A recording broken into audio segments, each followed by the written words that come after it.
Hello दोस्तों, कैसे हो आप लोग। सॉफ्टवेयर इंजीनियर जॉब को लेकर एक और वीडियो हम आपके लिए लेकर आए हैं।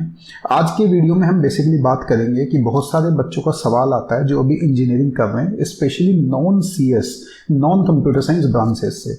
उनका सवाल आता है कि भैया मैं अभी सिविल इंजीनियरिंग की डिग्री कर रहा हूँ या मैकेनिकल इंजीनियरिंग से बीटेक कर रहा हूँ या केमिकल से बीटेक कर रहा हूँ, तो क्या मैं सॉफ्टवेयर जॉब जो है पा सकता हूँ, क्या मैं सॉफ्टवेयर कंपनीज के अंदर प्लेसमेंट पा सकता हूँ, और अगर पा सकता हूँ तो क्या मतलब इसमें जाना ठीक है। क्योंकि ये भी सवाल रहता है कि चलो मान लो जॉब लग गई, बट क्या रहता है आगे जाके वो लोग सरवाइव कर पाते हैं क्या जो नॉन CS बैकग्राउंड से है, नॉन IT बैकग्राउंड से है। क्योंकि क्या होता है कि जब कंपनी में जाके आप काम करते हो तो ऑब्वियसली आपने पढ़ाई तो सिविल की, मैकेनिकल की या केमिकल की करी है, लेकिन वहाँ पर आपको काम करना होता है कंप्यूटर का, सॉफ्टवेयर का, तो आपको compete भी करना पड़ेगा उन लोगों से जिन्होंने पूरी कंप्यूटर साइंस या IT में डिग्री ली है। तो दोनों चीज़ों के बारे में बात करेंगे। सबसे पहले तो क्या एंटर किया जा सकता है, और दूसरा जो है क्या उसमें जाना ठीक है अगर आपको एंट्री मिल भी रही हो तो दोस्तों सबसे पहले तो मैं आपको बता दूं कि मैं खुद लास्ट 14 ईयर से IT इंडस्ट्री में काम कर रहा हूं। तो अपने एक्सपीरियंस के बेसिस पे मैं आपको बताना चाहता हूं कि मैंने बहुत सारे ऐसे लोगों के साथ काम किया है इन 14 ईयर्स में जो non CS non IT background से है। ऐसे लोगों के साथ मैंने काम किया है इवन जो बायोटेक्नोलॉजी ब्रांचेस से जिन्होंने अपनी इंजीनियरिंग वगैरह करी है, या केमिकल से की है, या सिविल से की है, या मैकेनिकल से की है। तो बहुत सारे लोगों को मैंने देखा है and even I have seen कि वो बड़ी बड़ी कंपनियों में आज काम कर रहे हैं, बड़ी बड़ी पोजिशंस पे। मैंने उनको इवन जो CS या IT बैकग्राउंड के जो मेरे दोस्त हैं उनसे भी बेहतर करते हुए देखा है। लेकिन पॉइंट ये है कि उन्होंने जब उनकी एंट्री हो गई तो उससे पहले भी उन्होंने इस जॉब में एंटर करने के लिए बहुत मेहनत करी थी, और बाद में भी उन्होंने जो है लगातार अपनी मेहनत जो है चालू रखी है, हमेशा अपने आप को अपस्किल करते रहे। इसके अलावा मैंने ऐसे लोगों को भी देखा है जो चाहे से CS बैकग्राउंड के हो, IT बैकग्राउंड के हो, वो IT कंपनीज में काम कर रहे हैं लेकिन फिर भी स्ट्रगल करते रहते हैं, है ना। तो पॉइंट ये नहीं है कि आप एंटर कर सकते हो या नहीं कर सकते हो, और एंटर करने के बाद आपको स्ट्रगल करना पड़ेगा या नहीं करना पड़ेगा। पॉइंट ये है कि सबसे पहले कि आप किसी भी प्रोफेशन की जो रिक्वायरमेंट है वो फुलफिल करते हो या नहीं करते हो, और बदलते ट्रेंड के हिसाब से अपने आप को तैयार रखते हो या नहीं रखते हो, है ना। तो मेरे एक्सपीरियंस के हिसाब से इसमें कोई प्रॉब्लम नहीं है। अब पॉइंट ये है कि एंटर करें तो कैसा करें, तो यहां पर इसके बारे में हम बात करने वाले हैं। एक चीज और दोस्तों मैं बता देना चाहता हूं कि एक बार जब आपको इंडस्ट्री में एक्सपीरियंस हो जाता है तो कोई भी आपसे नहीं पूछता है कि भाई आप CS बैकग्राउंड से हो या नॉन CS बैकग्राउंड से हो। हाँ, ऑब्वियसली कई लोगों के बारे में आपको तभी पता चलता है जब आप उनके साथ लंबे समय से काम कर रहे हो, आप उनको पर्सनली जानने लगते हो, तब आपके डिस्कशंस होते हैं कि आपकी जर्नी क्या है, आपका एजुकेशनल बैकग्राउंड क्या है, तब हम उनको जानते हैं। अदरवाइज या हम जब लोगों का इंटरव्यू लेते हैं तो उनके CV में ऑब्वियसली उनके एजुकेशन के बारे में लिखा होता है, तब पता चलता है कि उन्होंने कब डिग्री ली और कहाँ से डिग्री ली। अदरवाइज एक समय के बाद जब आपको एक्सपीरियंस हो जाता है तो आप किसी एक जॉब प्रोफाइल के लिए अप्लाई करते हो और वहां पर आपका नॉलेज देखा जाता है, वहां पर आपकी स्किल देखी जाती है, आपकी ब्रांच उतनी मैटर नहीं करती है। हाँ, आपकी ब्रांच वगैरह मैटर कर सकती है तब जब मान लो कि भाई आपने किसी प्रोफाइल के लिए अप्लाई किया है। अब क्या होता है कि जब आप इंटरव्यू दे रहे हो तो आपके पास उसके लिए स्किल ही नहीं है, आपके पास उसके लिए एक्सपीरियंस ही नहीं है, और आप कह रहे हो कि मैं पिछले 5 साल से इस पर काम कर रहा हूँ, आप जस्ट टाइम पास कर रहे हो। तो वहां पर क्या हो सकता है, इंटरव्यूअर आपको कह सकता है कि भाई तू कर क्या रहा है, तू सिविल का बंदा है, CS में क्या कर रहा है। तो कहने का मतलब ये है कि ये हमेशा चलता रहेगा कि मैं एक नॉन CS नॉन IT से हूं, क्या मैं सर्वाइव कर पाऊंगा। अल्टीमेटली पॉइंट ये है आप सर्वाइव कर पाते हो अपनी स्किल के दम पर, अपने एक्सपीरियंस के दम पर, ठीक है। अब पॉइंट ये है कि जब ये पॉसिबल ही है तो मतलब किस तरीके से एंटर किया जाए IT कंपनीज में, सॉफ्टवेयर कंपनीज में जॉब कैसे प्राप्त की जाए non CS non IT background वाले जो बच्चे हैं उनके लिए। देखो, सबसे पहले तो जो बच्चे अभी 11th-12th में हैं उनको तो मैं रिकमेंड करूंगा कि जब आपको आगे जाके सॉफ्टवेयर कंपनीज में जॉब करनी है, और अधिकतर बच्चों का यही है, वो किसी भी ब्रांच में एडमिशन ले लेते हैं, उनको जॉब करनी होती है सॉफ्टवेयर कंपनीज में। इवन IITs के जो डायरेक्टर्स है उन्होंने इस पर कंसर्न एक्सप्रेस किया है कि जितने भी बच्चे इवन सिविल, केमिकल, मैकेनिकल जो कोर ब्रांचेस से डिग्री लेते हैं, बट वो अप्लाई जो है या प्रिपेयर जो है वो सॉफ्टवेयर कंपनीज के लिए कर रहे हैं। तो एक तरीके से सही ट्रेंड नहीं है, बट कारण ये है कि अच्छा पैसा जो है है वो इन्हीं कंपनीज में मिलता है, ज़्यादातर आईटी कंपनीज के अंदर मिलता है। तो अधिकतर लोग जो है चाहे वो किसी भी ब्रांच के हैं वो इसी के लिए तैयारी करते हैं, यानी सॉफ्टवेयर कंपनीज के लिए ही तैयारी करते हैं।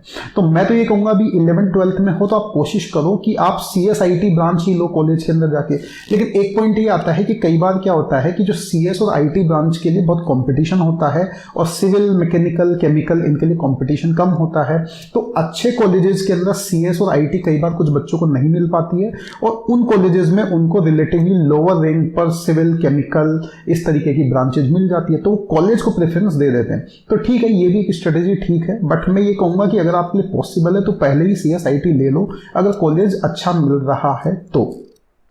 अब आगे बात ये आती है कि एक बार आप जैसे फर्स्ट ईयर में सेटल डाउन हो जाओ, ठीक है, और बहुत सारे बच्चों को तो मैंने देखा है कि 11th-12th के अंदर भी अगर वो CBSE बैकग्राउंड से है तो थोड़ी बहुत प्रोग्रामिंग करते ही हैं।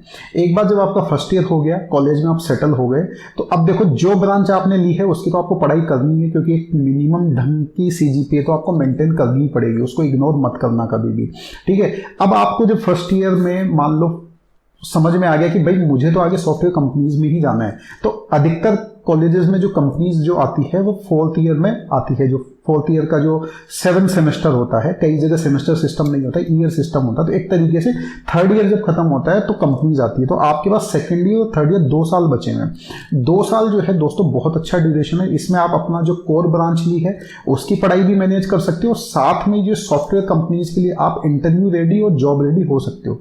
तो इसके लिए आपको एक रोड मैप फॉलो करना पड़ेगा। तो सबसे पहले तो मैं ये कहूँगा कि कुछ ऐसे दोस्त बना लो जो CSIT ब्रांच के हो, ताकि जो है आप उनसे कनेक्टेड रहो, पता रहे वो क्या कर रहे हैं, आप क्या कर रहे हो। ऑब्वियसली वो CSIT के बच्चे भी ऐसे होने चाहिए जो थोड़े पढ़ने लिखने वाले हैं, जो अपने आप को फ्यूचर के हिसाब से रेडी कर रहे हैं।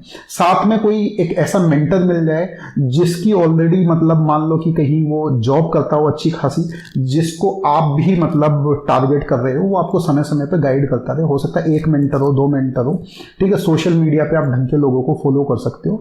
तो ये चीज आपको करनी होगी। अब पढ़ाई क्या क्या करनी है, देखो सबसे पहले तो आपको प्रोग्रामिंग सीखनी पड़ेगी। तो कोई भी एक प्रोग्रामिंग लैंग्वेज जो है वो आप पकड़ लो, C पकड़ लो, जावा पकड़ लो, पाइथन पकड़ लो, कोई भी पकड़ लो। पहले आपको एक प्रोग्रामिंग लैंग्वेज के बेसिक पढ़ने पड़ेंगे, चाहे से आप बुक्स से पढ़ लो या यूट्यूब वगैरह पे वीडियो मिल जाते हैं या यूडेमी पे कोई कोर्स ले लो, ठीक है। तो 2-3 महीने में आप एक प्रोग्रामिंग लैंग्वेज जो है उसके बेसिक्स सीख जाओगे। बाद में फिर जो और अगर प्रोग्रामिंग लैंग्वेजेस आपको सीखनी है तो थोड़ा वो इजी हो जाता है। पहली में आपको थोड़ा सा टाइम लगेगा। प्रोग्रामिंग लैंग्वेज सीख गए, डेटा स्ट्रक्चर्स एंड एल्गोरिथम्स जो है वो थोड़े सीख लो, ये 2 चीज होगी।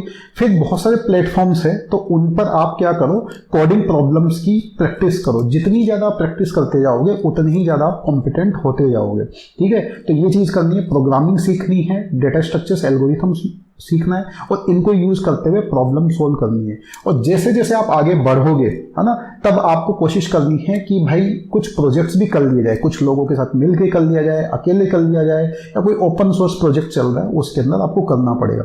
इसके अलावा और क्या कर सकते हो आप, 2nd ईयर के अंदर और 3rd ईयर के अंदर, जब 2nd ईयर फिनिश होता है, 3rd ईयर फिनिश होता है, कोशिश करनी है कि आप जो है कंप्यूटर साइंस रिलेटेड कंपनीज में, सॉफ्टवेयर कंपनीज में इंटर्नशिप आपको मिल जाए। तो इसके लिए आपको देखो अपने प्लेसमेंट सेल के माध्यम से भी कोशिश करनी पड़ सकती है, आपको अपना नेटवर्क बिल्ड करना पड़ सकता है, कनेक्शंस का इस्तेमाल करना पड़ेगा ताकि आपको इंटर्नशिप मिल जाए, ठीक है।